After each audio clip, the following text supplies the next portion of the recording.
অবশেষে জালে আটকা পড়ল অপরাধ জগতের ত্রাস এবং শীর্ষ সন্ত্রাসী সুব্রত বাইনের কন্যা সিনথিয়া বিথি। দীর্ঘদিন ধরে পর্দার আড়ালে থেকে যিনি কলকাঠি নাড়ছিলেন সেই অপরাধ জগতের গডমাদার এখন আইনের খাঁচায়। দেশের অপরাধ জগতের ইতিহাসে সেই গ্রেফতার এক নতুন মোড়ের সূত্রপাত ঘটিয়েছে। এতদিন লোকচক্ষুর অন্তরালে থেকে বাবার রেখে যাওয়া বিশাল সন্ত্রাসী সাম্রাজ্য পরিচালনা করছিলেন তিনি। আইন শৃঙ্খলা বাহিনীর হাতে তার গ্রেফতারির পর বেরিয়ে আসছে গা শিউরে ওঠার মতো সব চাঞ্চল্যকর তথ্য।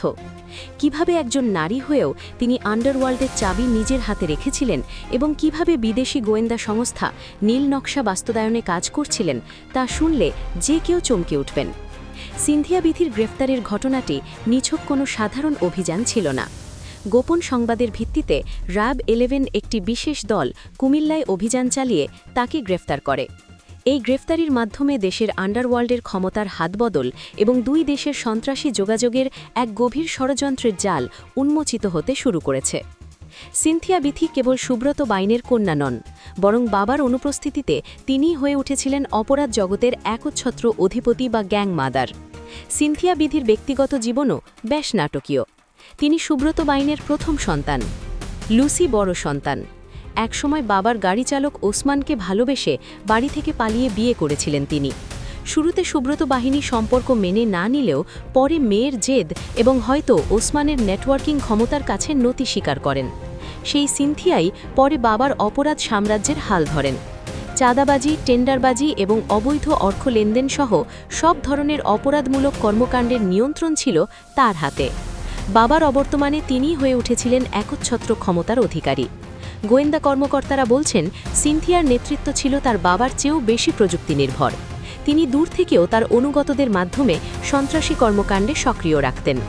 তার গ্রেফতারের পর তাকে ঢাকা মহানগর গোয়েন্দা পুলিশের কাছে হস্তান্তর করা হয়েছে। রিমান্ডে তাকে নিবিড় জিজ্ঞাসাবাদের মুখোমুখি হতে হবে। তার কাছ থেকে অস্ত্রভাণ্ডার এবং লুকানো কিলারদের সম্পর্কে গুরুত্বপূর্ণ তথ্য পাওয়ার আশা করছেন তদন্তকারীরা। বিশেষ করে জুলাই বিপ্লবীদের উপর হামলার পেছনের মূল পরিকল্পনাকারীদের নাম তার মুখ থেকে বেরিয়ে আসতে পারে। বাবার দীর্ঘ কারাবাসের সুযোগে অপরাধ জগতের রিমোট কন্ট্রোল নিজের হাতে তুলে নিয়েছিলেন তিনি। সিনথিয়ার এই উত্থানের পেছনে রয়েছে তার বাবা সুব্রত বাইনের এক দাপুটে অতীত। 90-এর দশকের ভয়ঙ্কর আতঙ্ক সুব্রত বাইন দেশের অপরাধ জগতে এক ত্রাসের নাম। 7 মার্ডার মামলাসহ অসংখ্য লোমহর্ষক কাণ্ডের নায়ক এই সুব্রত। বিচার এড়াতে তিনি দীর্ঘ সময় ভারতে আত্মগোপনে ছিলেন, কিন্তু রহস্যজনক ব্যাপার হল ভারতে গিয়েও তিনি পুরোপুরি নিরাপদ ছিলেন না। বিভিন্ন সময় গ্রেফতার হলেও কোনো না কোনো অদৃশ্য শক্তির ইশারায় তিনি বারবার আইনের ফাঁক গলে বেরিয়ে এসেছেন। অভিযোগ রয়েছে ভারতের গোয়েন্দা সংস্থা এবং প্রশাসনের একাংশের সাথে সুব্রতের গভীর সখ্যতা ছিল। তারা সুব্রতকে একটি তুরুপের তাস হিসেবে ব্যবহার করতে চেয়েছিল। 1971 সালে যেমন বুদ্ধিজীবী হত্যার মাধ্যমে জাতিকে মেধাশূন্য করার চক্রান্ত হয়েছিল, বর্তমানেও সেই একই কায়দায় জুলাই বিপ্লবের নায়কদের সরিয়ে দেওয়ার ছক কষা হয়েছে। আর এই নীল নকশা বাস্তবায়নে প্রয়োজন ছিল সুব্রত বাইনের মতো পেশাদার চক্রের। স্বৈরাচারী শেখ হাসিনা দেশ থেকে পালিয়ে গেলেও তার ষড়যন্ত্র থেমে নেই। নিশ্চিত পতন জেনে তিনি এখন এক ভয়াবহ কিলিং মিশনে নেমেছেন। এই মিশনের মূল লক্ষ্য হল নির্বাচনের আগে জুলাই বিপ্লবের সাহসী যোদ্ধাদের পৃথিবী থেকে চিরতরে সরিয়ে দেওয়া। কিন্তু এই কাজ সাধারণ ছিচকে সন্ত্রাসী দিয়ে সম্ভব নয়। এর জন্য প্রয়োজন ঠান্ডা মাথার প্রশিক্ষিত। ঠিক এই জায়গাতেই প্রয়োজন হয় সুব্রত বাইনের মতো শীর্ষ সন্ত্রাসীদের। ভারতের মাটিতে বসে হাসিনা এবং বিদেশি গোয়েন্দা সংস্থা মিলে বাংলাদেশের পরিস্থিতি অস্থিতিশীল করতে এই পুরনো ও পরীক্ষিত সন্ত্রাসীদের নতুন করে মাঠে নামিয়েছে। সুব্রত বাইন কারাগারে থাকলেও তার নেটওয়ার্ক এক মুহূর্তের জন্য দুর্বল হয়নি।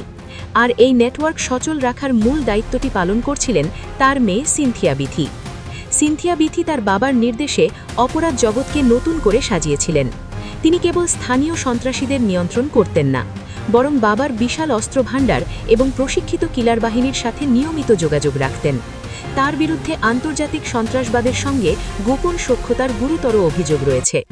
বিশেষ করে ভারতের কিছু সন্ত্রাসী গ্রুপ ও অপরাধ চক্রের সঙ্গে তিনি গোপন যোগাযোগ স্থাপন করেছিলেন। এই দুই দেশের সংযোগের মাধ্যমে বাবার নেটওয়ার্ককে আরও শক্তিশালী ও প্রাণঘাতী করে তুলেছিলেন তিনি। তদন্তে জানা গেছে তিনি আধুনিক প্রযুক্তি ব্যবহার করে অত্যন্ত কৌশলী ও আগ্রাসী কায়দায় অপারেশন পরিচালনা করতেন। বাবার চেয়েও তার নেতৃত্বের ধরন ছিল অনেক বেশি সুসংগঠিত। তবে সবচেয়ে আতঙ্কের খবর হল পার্শ্ববর্তী দেশ অর্থাৎ ভারতের গোয়েন্দা সংস্থা গত কয়েক মাসে অন্তত ৮০ জন সুব্রত বাইনের মতো ভয়ঙ্কর আততায়ীকে দেশের বিভিন্ন পয়েন্ট দিয়ে অনুপ্রবেশ করেছে। সাংবাদিক জুলকরনাইন তার অনুসন্ধানী প্রতিবেদনে এমনই বিস্ফোরক তথ্য সামনে এনেছেন। এই ৮০ জন কিলার এখন দেশের বিভিন্ন প্রান্তে ছড়িয়ে পড়েছে এবং তাদের টার্গেট জুলাই বিপ্লবের সাহসী যোদ্ধারা। সমালোচকদের দাবি এই কিলারদের নিয়ন্ত্রণ করা এবং তাদের কাছে নির্দেশনা পৌঁছে দেওয়ার কাজটি করতেন সিনথিয়া বিথি। শুধু তাই নয়, তিনি জেলের ভেতর এবং বাইরের জগতের মধ্যেও সেতু বন্ধন হিসেবে কাজ করতেন। গোপন তথ্য জানা যায়, পশ্চিমবঙ্গ পুলিশের একজন ঊর্ধ্বতন কর্মকর্তা, যিনি একসময় সুব্রত বাইনের হ্যান্ডলার ছিলেন, তার প্রত্যক্ষ মদদেই এই সন্ত্রাসী নেটওয়ার্ক পরিচালিত হচ্ছে। আরও জানা যায় যে সুব্রত বাইন কারাগার থেকে তার মেয়ের মোবাইলে ফোন দিয়ে কনফারেন্স করতেন। এরপর সিনথিয়া বিথি সেই কল কানেক্ট করিয়ে দিতেন নেপালে পলাতক বিডিআর মামলার আসামি লেদার লিটন বাড্ডার বড় সাইদ ও দীপুর মতো শীর্ষ সন্ত্রাসীদের সাথে। আর এই কনফারেন্স কলে ঠিক হতো কাকে কখন কোথায় হত্যা করা হবে। জুলাই বিপ্লবের অন্যতম আইকন এবং ঢাকা ৮ আসনের সম্ভাব্য স্বাধীনতা প্রার্থী শরীফ ওসমান হাতির ওপর হামলা এই ষড়যন্ত্রের একটি অংশ বলেই অনেকে ধারণা করছেন। তবে যাই হোক না কেন, হাতিকে গুলি করে হত্যার চেষ্টা প্রমাণ করে যে খুনিরা কতটা বেপরোয়া হয়ে উঠেছে। অন্যদিকে আমার দেশ পত্রিকার সম্পাদক মাহমুদুর রহমান অভিযোগ করেছেন যে ভারতে নিরাপদ আশ্রয়ে বসে খুনি হাসিনা দেশব্যাপী সন্ত্রাসী নেটওয়ার্ক গড়ে তুলেছেন। গণ অভ্যুত্থানের নেতৃত্বদানকারীদের টার্গেট কিলিং বা বেছে বেছে হত্যার মিশনে লিপ্ত হয়েছেন স্বৈরাচারী হাসিনা ফ্যাসিস্ট সরকার। পতনের ১৬ মাস পেরিয়ে গেলেও দেশের আইন শৃঙ্খলা পরিস্থিতি আশানুরূপ উন্নতি না হওয়ার পেছনে একটি অদৃশ্য শক্তির হাত রয়েছে। পুলিশ ও গোয়েন্দা সংস্থার ভিতরে ঘাপটি মেরে থাকা দোসরা এই খুনিদের সহায়তা করেছে বলে ধারণা করা হচ্ছে। শরীফ ওসমান হাতির হামলার প্রতিবাদে কেন্দ্রীয় শহীদ মিনারে সর্বদলীয় প্রতিরোধ সমাবেশ অনুষ্ঠিত হয়েছিল। সেখানে বক্তারা স্পষ্টভাবে বলেছেন, ভারত বাংলাদেশের বিরুদ্ধে অঘোষিত যুদ্ধ ঘোষণা করেছে। আন্তর্জাতিক আইন অনুযায়ী অন্য দেশের সন্ত্রাসীদের আশ্রয় দিয়ে প্রতিবেশী দেশে বিশৃঙ্খলা সৃষ্টি করা সরাসরি যুদ্ধের সমান। ইতিমধ্যেই হাসিনাকে আগামী ২৫শে ডিসেম্বরের মধ্যে বাংলাদেশে ফেরত দেওয়ার আল্টিমেটাম দেওয়া হয়েছে। যদি তাকে ফেরত দেওয়া না হয়, তবে বাংলাদেশে কর্মরত ভারতীয়দের পারমিট বাতিলের মতো কঠোর কর্মসূচির হুঁশিয়ারি দেওয়া হয়েছে।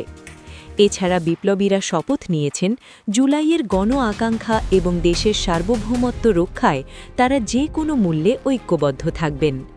সর্বশেষ হিসেব দাঁড়াচ্ছে এটাই যে সুব্রত বাইনের মতো সন্ত্রাসীদের ব্যবহার করে বিদেশি শক্তি বাংলাদেশে অস্থিতিশীল পরিবেশ তৈরি করতে চায়। তারা নির্বাচন বানচাল করে দেশকে গৃহযুদ্ধের দিকে ঠেলে দেওয়ার পায়তারা করছে। তবে জুলাইয়ে বিপ্লবের লড়াকু জনতা এই ষড়যন্ত্র রুখে দিতে সম্পূর্ণ প্রস্তুত। আমাদের রাজনৈতিক লড়াই দেশের ভেতরে হওয়ার কথা ছিল, কিন্তু জাহিন স্বার্থে এই লড়াইকে দেশের সীমানার বাইরে নিয়ে যাচ্ছে যারা, তাদের জন্য চড়া মূল্য দিতে হবে। দেশের সার্বভৌমত্বের প্রশ্নে বিন্দুমাত্র আপোস করা হবে না। এবার তাই ষড়যন্ত্রকারীদের প্রতিহত করতে প্রতিটি পাড়ায় মহল্লায় এখনই প্রতিরোধ কমিটি গড়ে তোলার আহ্বান জানানো হচ্ছে। এছাড়া এই মুহূর্তের সবচেয়ে বড় চ্যালেঞ্জ হল অনুপ্রবেশ করা ওই ৮০ জন কিলারকে খুঁজে বের করা। তারা ছদ্মবেশে আমাদের আশেপাশেই অবস্থান করছে। তাদের মূল লক্ষ্য হল জনপ্রিয় নেতা এবং বিপ্লবীদের হত্যা করে ভীতি সৃষ্টি করা। সিনথিয়া বিথি গ্রেফতার হলেও তার নেটওয়ার্কের বাকিরা এখনও সক্রিয় রয়েছে। তাই আইন শৃঙ্খলা বাহিনীকে আরও বেশি তৎপর হতে হবে। একই সাথে জনগণকেও সজাগ থাকতে হবে। সন্দেহভাজন কাউকে দেখলেই প্রশাসনের নজরে আনতে হবে, কারণ এই লড়াই শুধু কোনো দলের নয়, এই লড়াই বাংলাদেশের অস্তিত্ব রক্ষার লড়াই। পরিশেষে বলা যায়, সিনথিয়া বিথির গ্রেফতার হয়তো এই বিশাল ষড়যন্ত্রের সামান্য একটি অংশ মাত্র। এর গভীরে রয়েছে আরও অনেক অজানা রহস্য। সুব্রত বাইন জেল থেকে কী বার্তা দিচ্ছিলেন এবং হাসিনা ভারতে বসে আর কি ছক কষছেন তা উন্মোচন করা এখন সময়ের দাবি। তবে একটি বিষয় স্পষ্ট যে জুলাইয়ের বিপ্লবকে ব্যর্থ করতে এক গভীর ভয়াবহ চক্রান্ত চলছে। পতন নিশ্চিত জেনে স্বৈরাচারী শক্তি এখন শেষ মরণ কামড় দিতে চাইছে। তবে ৭১-এর মতো এবারও দেশের মানুষ সব ষড়যন্ত্র রুখে দিয়ে বিজয় ধরে রাখবে। কাউকে ভয় দেখিয়ে বা হামলা চালিয়ে এদেশের সাহসী তরুণদের থামানো যাবে না।